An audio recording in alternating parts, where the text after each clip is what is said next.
அஸ்ஸலாமு அலைக்கும் வரஹ்மத்துல்லாஹி வபரகாத்துஹு. அஸ்ஸலாம். நாங்கள் மளிகை கடை வச்சுருக்கோம். எங்கள் கடையை சுற்றி இருக்கிறவங்க மாற்று மத சகோதரர் அதிகமாக இருக்காங்க. அவங்க கடைக்கு வரும்போது என்ன கேட்குறாங்கன்னா, இந்த மஞ்சள், குங்குமம், இந்த நாமக்கட்டி, கோலமாவு, இந்த மாதிரி ஐட்டம்லாம் நிறைய கேட்குறாங்க. இதெல்லாம் நாங்கள் வியாபாரம் பண்ணுறதில்ல. எடுத்து சொன்னாலும் அதுக்கு புரிஞ்சிக்க மாட்டேன்றாங்க. அவங்க நாங்கள் வேறு நீங்கள் வேறுன்ற மாதிரி நீங்கள் அதை பிரித்து பார்க்குறீங்க பார்த்தீங்களா அப்படின்ற மாதிரி சொல்கிறாங்க. இவங்களுக்கு எப்படி ஒரு விளக்கத்தை தரணும், அது கொஞ்சம் சொல்லுங்கள். அந்த பொருளை விற்பனை செய்யலாமான்னு கேட்குறீங்களா? விற்பனை செய்யலாமா, இல்லை அவங்களுக்கு எப்படி எந்த மாதிரியான விளக்கத்தை தரணும்? சரி, ஓகே சார். அதாவது சகோதரர் அவங்க என்ன கேட்குறாங்கன்னா, இப்போ நம்ம கடையில் மஞ்சள், குங்குமம் இது மாதிரியான சில பொருட்கள் இப்போ கோயில் வழிபாடுகளுக்குன்னு முஸ்லீம் அல்லாத சகோதரர்கள் பயன்படுத்துவாங்கள்ல, அப்படியான பொருட்களையெல்லாம் விற்பனை செய்யலாமா அப்படின்னு கேட்குறாங்க. அப்போ விற்பனை செய்யக்கூடாதுன்னா அது எப்படி நம்ம அவங்களுக்கு புரிய வைக்கிறது அப்படின்னு கேட்குறாங்க. இஸ்லாமிய மார்க்கத்தை பொறுத்தவரை முதல் அடிப்படை நம்ம என்ன, அந்த கேள்விக்குரிய பதிலை அறிந்து கொள்வதற்கு முன்பு ஒரு அடிப்படை நம்ம புரியணும். இஸ்லாமிய மார்க்கம் முஸ்லீம் அல்லாத மக்களெல்லாம் வெறுக்கணும்னு சொல்லவே இல்லை. முஸ்லீம் அல்லாத மக்களை பகைக்கணும், அவங்களோட சண்டை போடணும் அப்படின்னு சொல்லக்கூடிய ஒரு மார்க்கம் கிடையாது. இஸ்லாமிய மார்க்கம் எப்படிப்பட்ட மார்க்கம்? எல்லா சமூக மக்களையும் அரவணைத்துக் கொள்ள வேண்டும், அவர்களோடு நல்லிணக்கத்தை பேண வேண்டும், அவர்களை சகோதரத்துவ உணர்வோடு பழக வேண்டும் என்று மார்க்கம் நமக்கு சொல்லித் தருகிறது. நபிகள் நாயகம் ஸல்லல்லாஹு அலைஹி வஸல்லம் அவர்கள் வாழ்ந்த காலகட்டத்தில் அவங்களை சுற்றிலும் முஸ்லிம் அல்லாத பல மக்கள் இருந்தாங்க. யூதர்கள் இருந்தார்கள், கிறிஸ்தவர்கள் இருந்தார்கள். அந்த யூதர்களோடும் கிறிஸ்தவர்களோடும் நபிகள் நாயகம் அவங்க பகைத்து கொண்டு சண்டை போட்டுக்கிட்டுலாம் வாழலை. நபிகள் நாயகம் அவங்க முஸ்லீம் அல்லாத அந்த மக்களை அரவணைத்து வாழ்ந்தார்கள். யூதர்களோடு நல்லிணக்கத்தை பேணினார்கள். எந்த அளவுக்கு நல்லிணக்கத்தை பேணினார்கள் என்றால், குடுக்கல் வாங்கல் எல்லாம் ஈடுபட்டாங்க. ரசூலுல்லாஹ் யூதர்களோடு குடுக்கல் வாங்கல ஈடுபடுவாங்க. இவங்க யூதர்களுக்கு ஒரு பொருளை விற்பாங்க, அவங்கள்ட்ட ஒரு பொருளை வாங்குவாங்க. சொல்லப்போனால் நபிகள் நாயகம் அவங்க தம்முடைய ஏழ்மை நிலையின் காரணத்தினால ஒரு கட்டத்தில் போர் நேரத்தில் பயன்படுத்துகிற ஒரு கவச ஆடை, அந்த கவச ஆடையை ஒரு யூதரிடத்தில் அடமானம் வைத்து அவரிடமிருந்து பொருளாதாரத்தை, சில தானியங்களை பெற்றுக்கொண்டு தான் நபிகள் நாயகம் ஸல்லல்லாஹு அலைஹி வஸல்லம் அவர்கள் வாழ்ந்தார்கள். அப்போ பாருங்கள், ஒரு போர் கவசத்தை அடமானம் வைப்பதற்கு முஸ்லீம் ரசூலுல்லாஹ் தேர்வு செய்யலை. யாரை தேர்வு செய்கிறாங்க? ஒரு யூதர். யூதரிடத்தில் போர் கவசத்தை அடமானம் வைக்கிறார்கள், அவரிடமிருந்து தானியங்களை பெற்றுக்கொண்டார்கள். இறுதியில் நபிகள் நாயகம் அவர்கள் அந்த கவச ஆடையை மீட்டாமலேயே மரணித்து விட்டார்கள். இது எதுக்காக சொல்கிறோம் என்றால், அந்த அளவிற்கு நபிகள் நாயகம் அவர்கள் முஸ்லீம் அல்லாத மக்களோடும் கொடுக்கல் வாங்கலில் ஈடுபட்டாங்க. கடன் கொடுத்து வாங்கிக்கிட்டாங்க, யூதர்கள்ட்ட கடன் வாங்கினாங்க, யூதர்கள் தந்த அன்பளிப்பை வாங்கிக்கிட்டாங்க. ஒரு யூத பெண்மணி நபிகள் நாயகம் அவர்களுக்கு ஒரு ஆட்டிறைச்சியை அன்பளிப்பாக கொடுத்தார்கள் என்கிற செய்தியெல்லாம் பார்க்கணும். அப்போ இதிலிருந்து நாம் புரிந்து கொள்வது, இஸ்லாமிய மார்க்கம் முஸ்லீம் அல்லாத மக்களோடு பழகுகின்ற பொழுது ஒரு நல்லிணக்கத்தை பேணும்படி மார்க்கம் சொல்கிறது, சகோதரத்துவத்தை கடைபிடிக்கும்படி மார்க்கம் சொல்கிறது, அவர்களோடு இணக்கமான ஒரு சூழலில் வாழ வேண்டும், மனிதநேயத்தோடு வாழ வேண்டும் என்று மார்க்கம் சொல்கிறது. இஸ்லாமிய மார்க்கத்தில் சொல்லப்பட்டிருக்கிற ஏராளமான சட்டத்திட்டங்கள் முஸ்லீம் அல்லாதவர்களையும் உள்ளடக்கியது. ஜக்காத்துன்னு ஒன்று மார்க்கம் இஸ்லாம் சொல்லுது. பொருளாதார ரீதியாக ஒரு முஸ்லீம் கொடுக்க வேண்டிய கடமை. யாரு கொடுக்கணும்? செல்வந்தர் கொடுக்கணும். யாருக்கு கொடுக்கணும்? ஏழை எளியவருக்கு கொடுக்கணும். ஏழைக்கு கொடுத்த மார்க்கம் சொல்லுதே ஒழிய முஸ்லீமான ஏழைக்கு கொடுன்னு சொல்லவே இல்லை. அப்போ ஒரு முஸ்லீம் தன்னுடைய பொருளாதார ரீதியாக தன் மீது இருக்கக்கூடிய ஜக்காத் எனும் கடமையை, தன் கொடுக்க வேண்டிய பொருளாதார பங்கை முஸ்லீம் அல்லாத ஏழை கூட கொடுக்கலாம், தப்பு கிடையாது. அதே போல் இஸ்லாமிய மார்க்கத்தில் தான தர்மம் செய்யும்படி மார்க்கம் வலியுறுத்துகிறது. தான தர்மங்கள்னா என்ன? கண்ணுக்கு முன்னால் ஒருத்தர் கஷ்டப்படுறார், சாப்பாடுக்கு கஷ்டப்படுறவர் பார்த்தா அவருக்கு சாப்பாடு வாங்கி கொடுக்கணும். தண்ணி இல்லாமல் ஒருவர் கஷ்டப்படுகிறார், குடிக்க தண்ணீர் இல்லாமல் சிரமப்படுகிறார் என்றால் அவருடைய தாகத்தை தீர்க்கும் வண்ணம் அவருக்கு குடிநீர் வழங்க வேண்டும். தங்குறதுக்கு இடமில்லாமல் கஷ்டப்படுறார், அவருக்கு ஏதாவது நம்மளால் முடிந்த உதவியை செய்யணும். இதைத்தான் குர்ஆன் சொல்கிறது.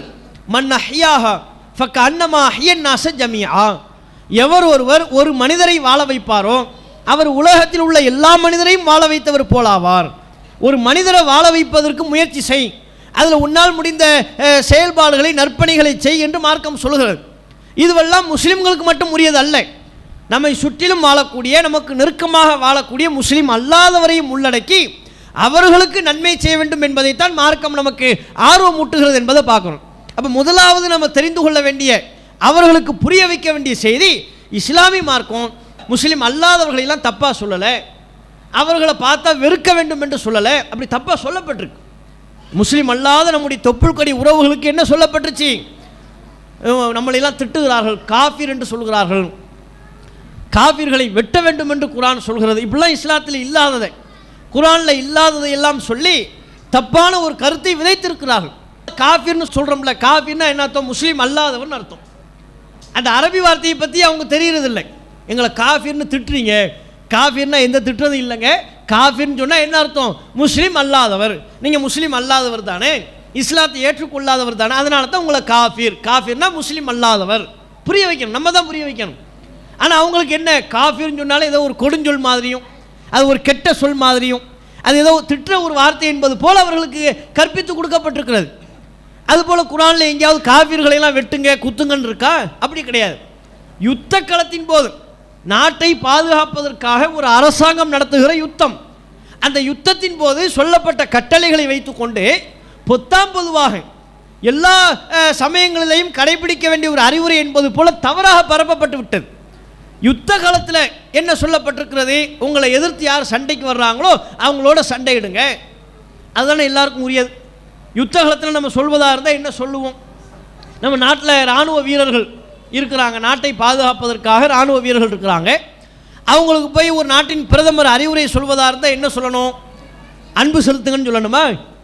என்ன சொல்லணும்? பாகிஸ்தான்காரன் சண்டை எடுத்து வருவான், திடீர்னு எல்லையை அபகரிக்க வருவான், சீனாக்காரன் வருவான், அவன் ஆயுதம் ஏந்தி தாக்குவான், உங்களை தாக்குனா நீங்கள் திருப்பி தாக்குங்க. யுத்த காலத்தில் அதுதானங்க சொல்லுவோம்.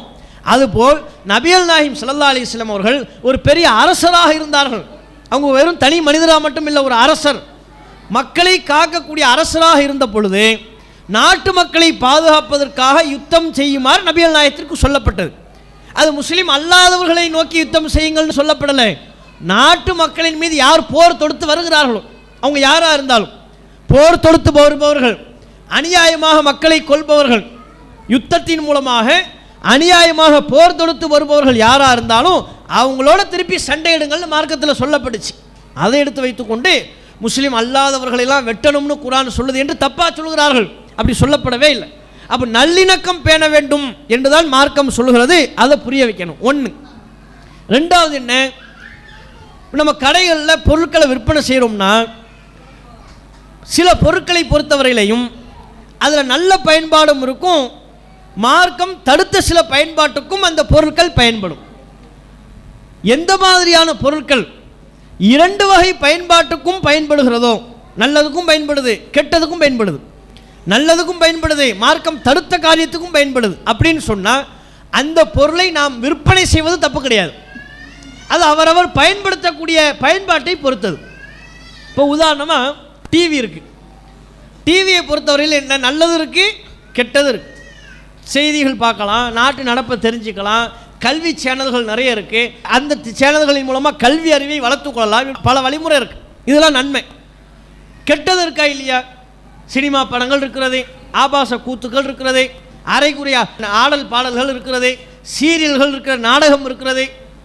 பெரும்பாலும் மக்கள் எதுக்கு பயன்படுத்துகிறாங்க? கெட்டதுக்கு தான் பயன்படுத்துகிறாங்க. இப்போ நம்ம டிவி விற்கலாமா கூடாதா அப்படின்னு கேட்டால் டிவி விற்கலாம், தப்பில்லை. பயன்படுத்துவது அவனை சார்ந்தது. அந்த பொருளே கெட்டது கிடையாது, பொருள் நல்ல பொருள் தான், அவன் பயன்படுத்தும் விதத்தில் அது கெட்டதாக மாறுகிறது. செல்ஃபோன் இருக்குது, செல்ஃபோனை நல்லதுக்கும் பயன்படுத்தலாம், கெட்டதுக்கும் பயன்படுத்தலாம். நெட் இருக்குது, நெட்டை நல்லதுக்கும் பயன்படுத்தலாம், கெட்டதுக்கும் பயன்படுத்தலாம். அப்போ எந்தெந்த பொருளிலெல்லாம் நல்ல பயன்பாடும் இருக்கும், கெட்ட பயன்பாடும் அதன் மூலமாக செய்ய முடியும், இப்படி இருக்கிறதோ அது போன்ற பொருட்களை பொறுத்தவரை அதை நாம் விற்பனை செய்கிறது தப்பில்லை. பயன்படுத்துபவரை சார்ந்தது. அவர் நல்லதுக்கு பயன்படுத்தினா அல்லாட்ட அவர் பதில் சொல்லிக்குவார், கெட்டதுக்கு பயன்படுத்தினா அது அவரை சார்ந்தது. இப்போ ஒரு கத்தி இருக்குன்னு வைங்க, கத்தி எதுக்கு பயன்படும்? கொலைக்கு மட்டுமா பயன்படும்? நல்லதுக்கும் பயன்படுத்துவாங்க. வீட்டில் தேங்காய் வெட்டுறதுக்கு கத்தி வேணும், காய்கறி வெட்டுறதுக்கு கத்தி வேணும். இப்போ நான் கடையில் கத்தி விற்கலாமா? நான் விற்கலாம், தப்பில்லை, அரசாங்கப்படியுமே தப்பு கிடையாது. ஏன்? ஆப்பிள் வெட்டுறதுக்கு கத்தி தேவைப்படுது, காய்கறி நறுக்க கத்தி தேவைப்படுது, தேங்காய் வெட்ட கத்தி தேவைப்படுது, ஓகே. அதே கத்தியை வாங்கிட்டு ஒருத்தர் எதுவும் பண்ணுவான், தப்புக்கும் பயன்படுத்துவான், கெட்டதுக்கும் பயன்படுத்துவான். நாட்டில் எது குற்றம்னு சொல்லப்பட்டிருக்கிறதோ, மார்க்கத்தில் எது குற்றம்னு சொல்லப்பட்டிருக்கிறதோ அதுக்கும் பயன்படுத்துவான், கொலைக்கும் பயன்படுத்துவான். நம்மிடமிருந்து ஒருவன் கத்தியை வாங்கி கொண்டு அவன் தவறுக்கு பயன்படுத்தினால் அவன்தான் குற்றவாளியை தவிர நாம் குற்றவாளி அல்ல. சரியா? இப்படி ஒவ்வொன்றிலையும் அந்த பொருளுக்குரிய பயன்பாடுன்னு சிலது இருக்கு. எந்த பயன்பாடு, எந்த நோக்கம், நல்லதுக்கு பயன்படுகிறதா கெட்டதுக்கு பயன்படுகிறதா? நல்லதுக்கும் பயன்படும் கெட்டதுக்கும் பயன்படும்னா நம்ம விற்கலாம், தப்பில்லை. இப்போ தேங்காய் இருக்குன்னு வைங்க, தேங்காவை சட்னியும் அரைக்கலாம், தேங்காவை கொண்டு ஒருத்தர் மண்டையும் அடித்து நொறுக்கலாம். அதே மாதிரி தேங்காவை பூஜைக்கும் பயன்படுத்தலாம். தர்காவுக்கும் கொண்டு போய் தேங்காவை உடைப்பாங்க. இந்த அவுளியாவுக்கு நான் அந்த தேங்காவை நேர்ச்சி செய்கிறேன்னு உடைப்பார். கோயிலுக்கும் கொண்டு போய் அவங்க நம்பிக்கையின்படி தேங்காய் உடைப்பாங்க. இப்படி பல காரியங்களுக்கு பயன்படுகிறது.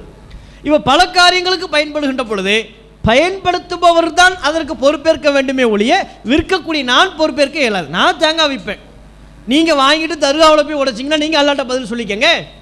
நீ சட்னி வச்சா அது உன் பொறுப்பு, நீ அடுத்தவன் மண்டையை உடைச்சா அதுக்கு அவன் தான் பொறுப்பு. நான் விற்பனை செய்வது நோக்கம் கெட்ட நோக்கம் கிடையாது. இதை புரிந்து கொள்ளணும். இது மாதிரியான பொருட்களாக இரட்டை பயன்பாடும் அதில் இருக்கிறது என்கிற வகையிலான பொருட்களாக இருந்தால் அதை உங்கள் கடையில் விற்கிறது தப்பே கிடையாது. சரியா? இரட்டை பயன்பாடு நல்லதும் இருக்குது கெட்டதும் இருக்குது இப்படின்னு இருந்தால் அதை விற்பனை செய்யலாம், தப்பு இல்லை. சில பொருட்கள் இருக்கும் அது கெட்டதுக்கு மட்டும்தான் பயன்படும். முழுக்க முழுக்க 100% எதற்குத்தான்? கெட்டதுக்கு தான் பயன்படும். கெட்டதை தவிர்த்து வேறு எதற்கும் அது பயன்படவே செய்யாது என்றால் அது போன்ற பொருட்களை நான் விற்பனையே செய்யக்கூடாது. இப்போ உதாரணமாக மதுபானம், ட்ரிங்க்ஸ் இருக்குல்ல, ஆல்கஹால் இருக்குது. இது நல்லதுக்கு பயன்படுதா? ஒருத்தர் வாங்கி என்ன நல்லதுக்காக பயன்படுத்துகிறார்? குளிக்கவா செய்கிறாரு? முகமாக கழுவுறாரு? தாகமாக தீர்க்கிறார்? அது எதுக்கு குடிக்கப்படுகிறது? முழுக்க முழுக்க போதைக்கு தான் அது பயன்படுகிறது. நபிகள் நாயகம் அவங்க என்ன சொன்னாங்க? குல்லு முஸ்கிரின் ஹராம், போதை தருகிற அனைத்தும் ஹராம் என்று நபிகள் நாயகம் அவர்கள் சொல்லிவிட்டார்கள். அப்போ முழுக்க முழுக்க ஹராமாக மார்க்கத்தில் தடுத்த ஒரு அம்சம்தான் அதில் இருக்கிறது என்றால் அதை நான் விற்பனை செய்யக்கூடாது. சினிமா தேட்டர் இருக்குது, சினிமா தேட்டரில் ஏதாவது நன்மை இருக்கா? சினிமா தேட்டர் இருக்குல்ல, அதில் என்ன நன்மை இருக்குது? ஒரு நன்மையும் இல்லை. முழுக்க முழுக்க அதில் என்னது தான்? தீமை தான். ஆபாசமும் வெறுப்பும் பகையும் தான் அதில் இருக்கிறதே ஒழிய நல்ல விஷயம்லாம் அதில் இல்லை. அப்போ அது பாண்டி சினிமா தேட்டர் நான் வைக்கக்கூடாது. அப்போ எது முழுக்க முழுக்க 100% தவறானதற்கு மட்டுமே பொருள் பயன்படுகிறதோ அது போன்ற பொருட்களை என் கடையில் நான் விற்கக்கூடாது. சில பொருட்கள் இருக்குது அது கோயில் பூஜைக்கும் பயன்படும், வீட்டு சமையலறைக்கும் பயன்படும்னா அதை நான் விற்கலாம். முஸ்லீம் அல்லாத மக்கள் அவங்க வழிபாட்டுக்குரியதாக மட்டும்தான் அந்த பொருட்கள் இருக்கிறது என்றால் அது போன்ற ஒரு பொருளை முஸ்லீம் விற்பனை செய்வது சரியாக வராது. ஏன்னா நம்ம ஒரு கொள்கையை கொண்டிருக்கிறோம். மார்க்கப்படி நாம் ஒரு கொள்கையை கொண்டிருக்கின்ற பொழுது இறைவன் ஒருவன் தான், இறைவனை தவிர வேறு யாரும் இல்லை, அல்லாஹ்வை தவிர வேறு எந்த கடவுளும் இல்லை என்கிற ஒரு நம்பிக்கையில் நாம் இருக்கின்ற பொழுது முஸ்லீம்கள்லையே தர்காவை வழிபாடு செய்கிறவங்க இருக்கிறாங்க, மகான் என்று சொல்லிக்கொண்டு அவங்கள மனிதனை கடவுளாக்கக்கூடியவர்கள் இருக்கிறாங்க. அவங்களுக்கு கூட நம்ம சப்போர்ட் பண்ண மாட்டோம் தானே? அப்போ இந்த விஷயத்தை அவர்களுக்கு நம்ம தெளிவுபடுத்தணும். முஸ்லீம் அல்லாத நம்முடைய நண்பர்களுக்கு நாங்கள் முஸ்லீம் அல்லாதவர் அந்த கான்செப்டில் இல்லை. எங்கள் முஸ்லீம்கள்லையே தர்காவை வைத்துக்கொண்டு வழிபாடு செய்கிறாங்க, அவங்களுக்கு கூட நாங்கள் இந்த பொருளையெல்லாம் விற்பனை செய்கிறது இல்லை என்கிற இந்த அம்சத்தை நாம் தெளிவுபடுத்தணும். அப்போ விற்பனை செய்வதனுடைய சட்டம் நல்லதுக்கும் பயன்படும், நல்லது அல்லாத பிற காரியங்களுக்கும் பயன்படும் என்றால் அதை விற்பனை செய்வதில் தப்பில்லை. தீய காரியங்களுக்கு மட்டும்தான் பயன்படும் என்று இருக்குமையானது, மார்க்கம் தடுத்த காரியங்களுக்கு மட்டும்தான் சில பொருட்கள் பயன்படும்னா அந்த பொருள் நம்ம விற்பனை செய்யக்கூடாது. இஸ்லாம் மற்றும் சமுதாய செய்திகளை அறிந்து கொள்ள தமிழ்நாடு தௌஹீத் ஜமாஅத் யூடியூப் பக்கத்தை உடனடியாக சப்ஸ்கிரைப் செய்து கொள்ளுங்கள். மேலும் பெல் பட்டனையும் கிளிக் செய்து கொள்ளுங்கள்.